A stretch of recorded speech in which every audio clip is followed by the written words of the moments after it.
Part 1. You will hear a man, Martin Hill, phoning an estate agent in order to find some accommodation. First, you have some time to look at questions 1 to 3.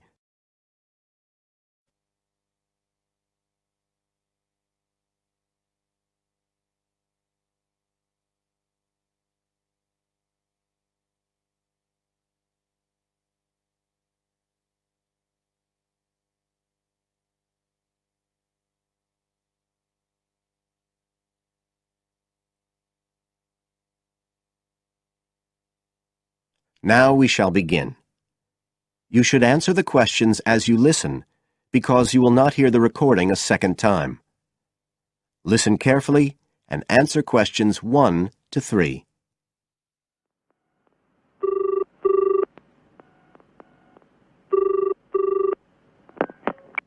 Hello, Brindle's estate agents here. How may I help you? Oh, good morning. I'm ringing to see what flats you have for rent at the moment. Right. Can I start by just taking your name, Mr. Hill. Martin Hill. Right. And are you looking for a flat for yourself or, a family, perhaps? Well, it's for 3 of us, myself and 2 friends. We're going to share together. I see. What about employment? Are you all students? Oh no, we've all got full-time jobs. 2 of us work in the central bank, that's Chris and me, and Phil, that's the other one, is working for Hallam Cars, you know, at the factory about 2 miles out of town. I'll put you down as young professionals then.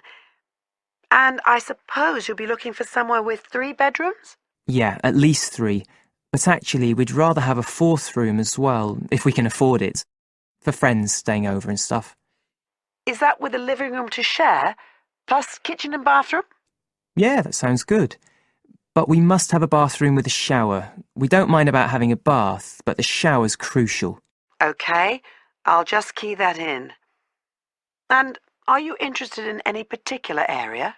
Well, the city centre would be good for me and Chris, so that's our first preference. But we'd consider anything in the west suburbs as well, really. Actually, for Phil, that'd be better, but he knows he's outnumbered. But we aren't interested in the north or the east of the city. OK, I'm just getting up all the flats on our books. Now you have some time to look at questions 4 to 10.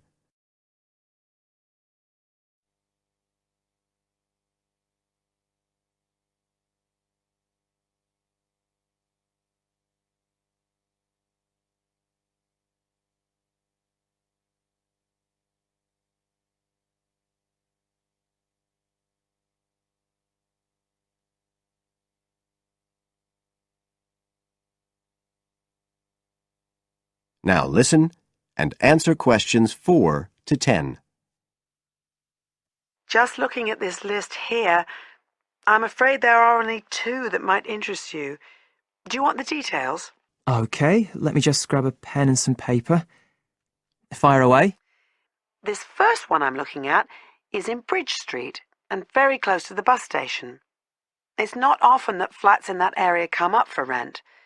This one's got 3 bedrooms, a bathroom and kitchen, of course, and a very big living room.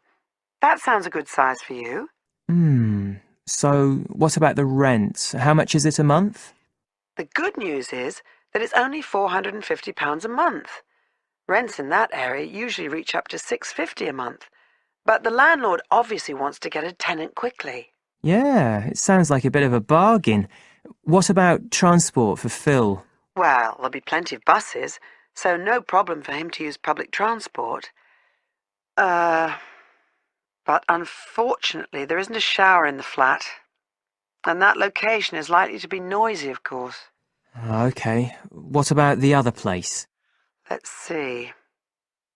Oh, yes. Well, this one is in a really nice location, on Hills Avenue. I'm sure you know it. This looks like something a bit special. It's got 4 big bedrooms and, there's a big living room. And, oh, this'll be good for you, a dining room. It sounds enormous, doesn't it? Yeah, it sounds great. That whole area is being developed, and the flat's very modern, which I'm sure you'll like. It's got good facilities, including your shower, and of course it's going to be quiet, especially compared with the other place. Better and better.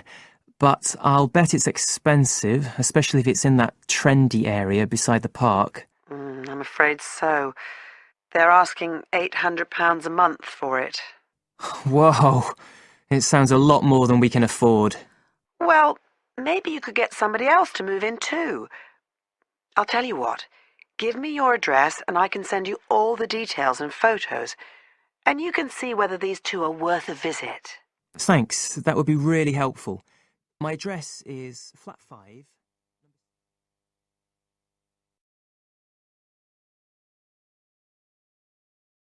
That is the end of part 1.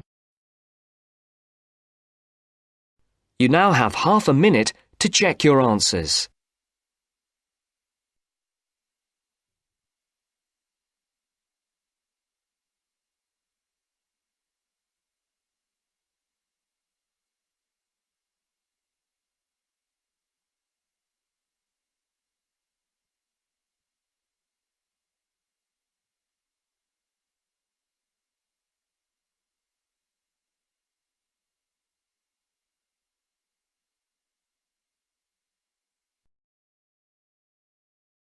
Now turns to part 2. Part 2. You will hear a tour guide talking to her tour group. First, you will have time to look at questions 11 to 16.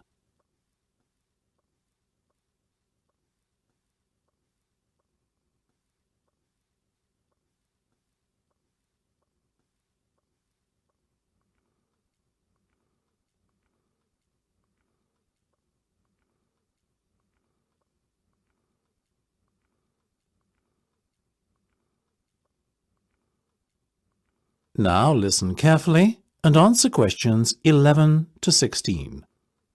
We're approaching Gateman's house now, which is at the entrance to Lord Thundleberry's estate. The tour shall begin shortly, so I want to draw your attention to a few things on the map and remind everyone of the itinerary. First of all, we're going to head to the Lord's residence to view the inside of this beautiful 18th century building. After that, we've a short trip across the road to the Classic Car Centre. This showcases the Lord's personal collection of classic cars, one of the largest in the world. Then we'll head back down the road leading away from the Lord's residence and take a right. This will lead us up to the organic farm. Here you'll learn how to grow your own organic vegetables and taste some of the fresh food that is made by the estate's excellent on-site chefs.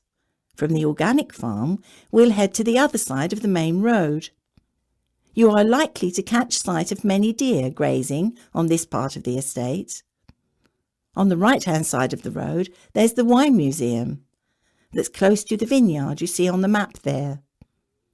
After that, we'll head back to Gatesman's house for afternoon tea.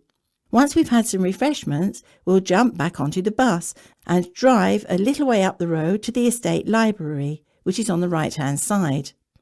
The library has a huge collection of books, so you are sure to find something of interest there. Next, we're on to the old mill, which is just a little way up the minor road across from the library. Finally, we'll continue on up the minor road until we come to the Great Waterfall.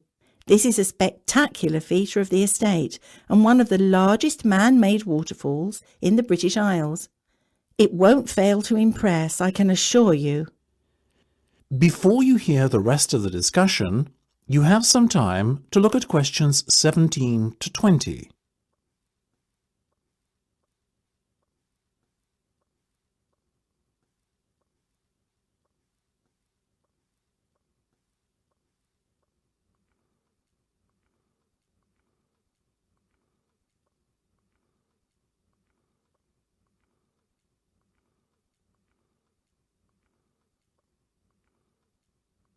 Now listen and answer questions 17 to 20. Now, I just have a few guidelines to outline before we embark on our tour. First of all, please bear in mind that this is the private residence of the Lord, and it is a privilege to be shown around the estate. The estate is only open for pre-arranged visits.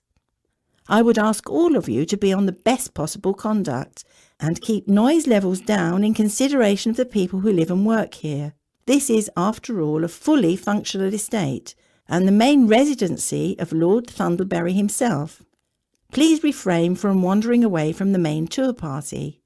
Areas of the estate which have restricted access should not be trespassed under any circumstances. If anyone fails to observe these rules, our tour group could be evicted immediately. Finally, it will be some time before we return to the gatesman's house for afternoon tea.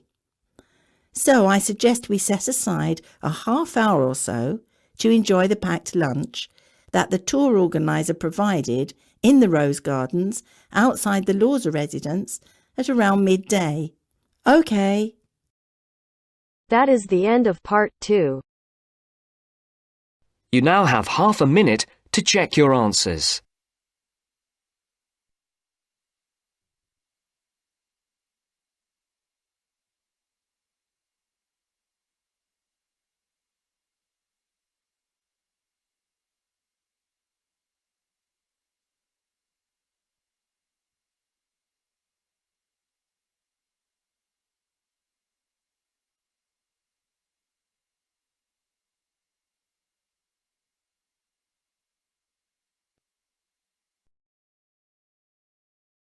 Now turns to part 3.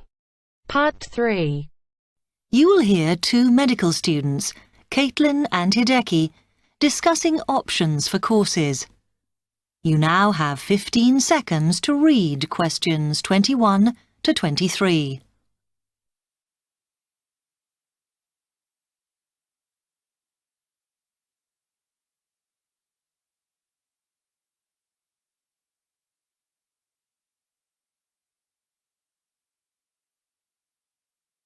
Hi, Hideki. How are you? Fine. I'm glad I bumped into you. Have you got 5 minutes to sit down and discuss our extra course options for next term? Yeah, sure. You mean the support courses for our modules? Yes. We've got 3 choices, and I'm not sure which would be best for us to do.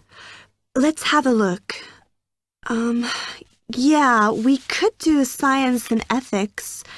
Sounds quite interesting. Yes, but I think we should be thinking what we get out of each course. So, science and ethics, there's a lot of reading and research to do. And I don't think it comes up in the exams, does it? I'm not sure. Oh, I see we have to do assignments and we get our score from that. But what it would do is to force us to get better at doing essays and reports. You know, organizing them and using the right kind of language. Might be worthwhile. Yeah, you're right. An alternative is the pharmacology prelim course. Oh. I think it's in case we want to go on to transfer to pharmacology at the end of the year, because lots of students do. So it depends what we want to do in the future. But apparently, they send you off to find out about various companies and the differences between their products. It would give you lots of practice in investigative studies and analysis. I think I'd quite enjoy that. Yes, I see your point. Then the other option is reporting test results. Sounds a bit boring. Not sure why they have a separate course just for that. Well, I could certainly do with some help in that. Because if you go out into industry, that's what you'll spend most of your time doing. So it's got a very practical application. I think I'm going to go for pharmacology. Me too. You now have 30 seconds to read questions 24 to 30.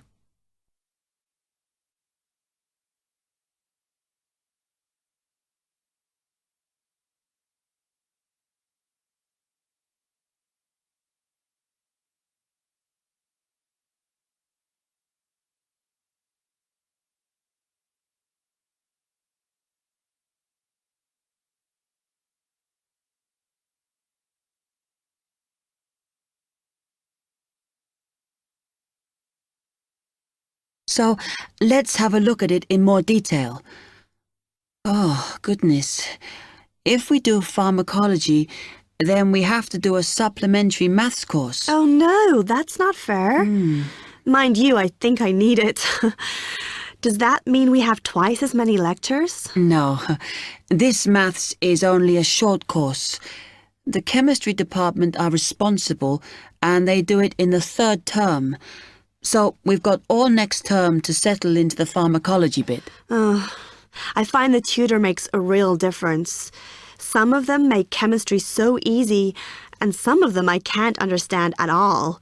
Like that one we had from Oxford University. Mind you, the one on this course should make sense because he's a lecturer who's coming in for a few weeks from industry. So at least it'll be linked to the real world. Yeah. The project we have to do on this pharmacology course is huge, and it doesn't give us much time.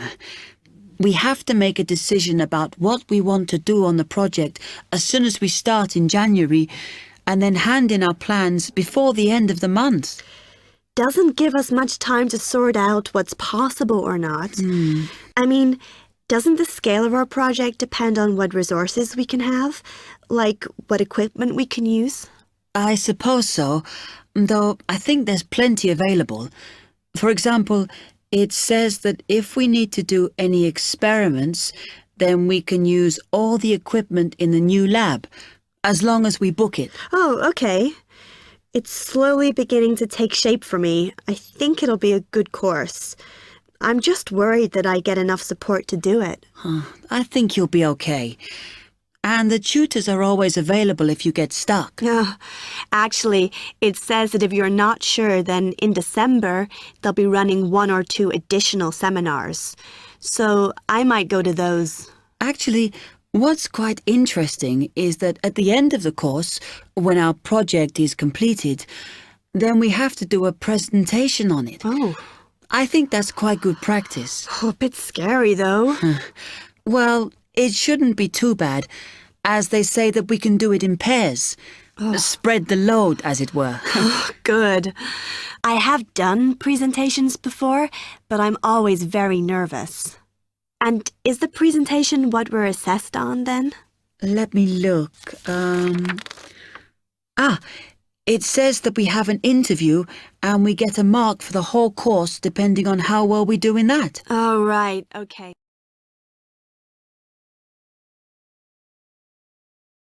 That is the end of part 3. You now have half a minute to check your answers.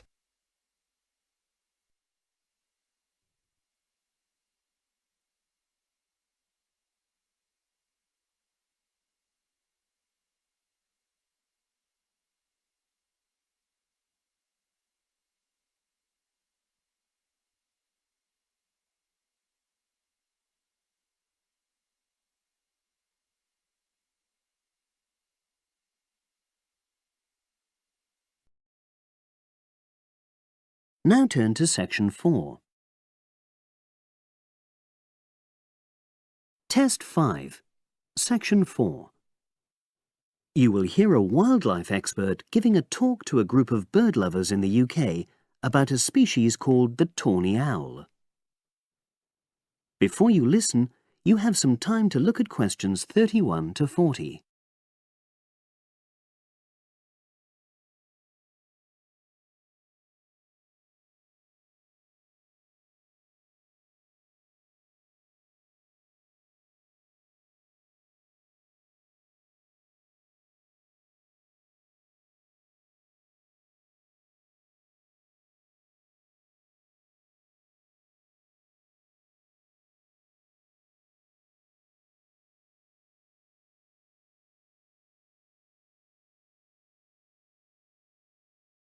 Now listen and answer questions 31 to 40.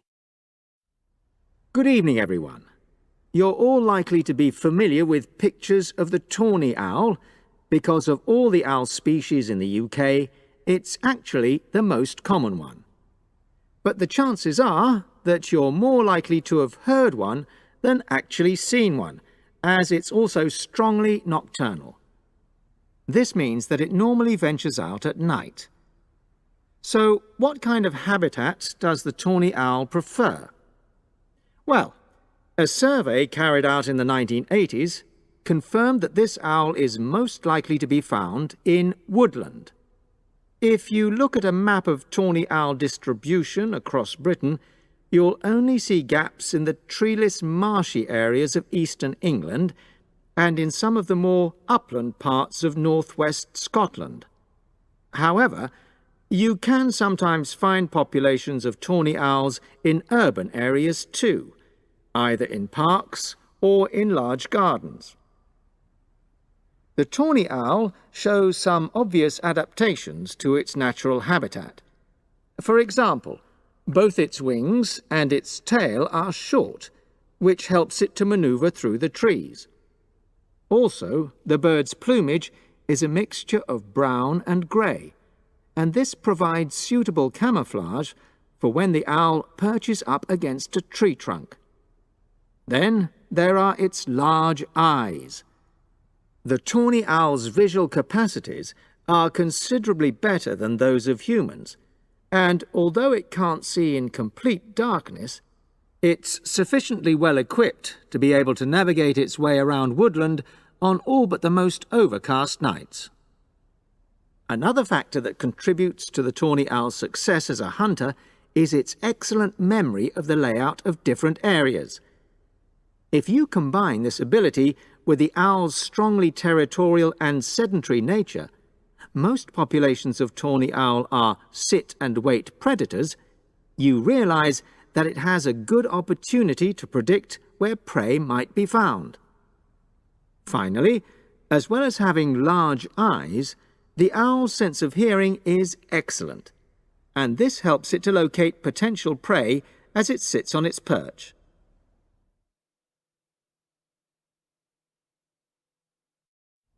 Turning now to the tawny owl's diet. Woodland tawny owls feed mainly on mammals, especially small ones, such as wood mice and bank voles. But they'll also take things like frogs or bats, or even fish, if they happen to be available. In urbanized landscapes, the owls seem to prey more on birds. So there are some differences there. Let's just look briefly now at survival rates in the tawny owl. Young tawny owls face a difficult time once they leave home, and 2 out of every 3 are likely to die within their first year. So, with such high mortality levels, it's a good job that established breeding pairs can produce young over a number of seasons and maximise their chances of passing their genes on to the next generation of owls. I've already mentioned the sedentary nature of the tawny owl, but it's not just adult tawny owls that are sedentary in their habits. Young birds, dispersing away from where they were born, rarely move far. The average distance is just 4 kilometres. There also appears to be some reluctance to cross large bodies of water. The owl is absent from many of the islands around our shores, with only occasional sightings in Ireland and the Isle of Wight off the south coast of England. Right, well, now I'll show you some photographs that have been taken in 1 or 2 of the...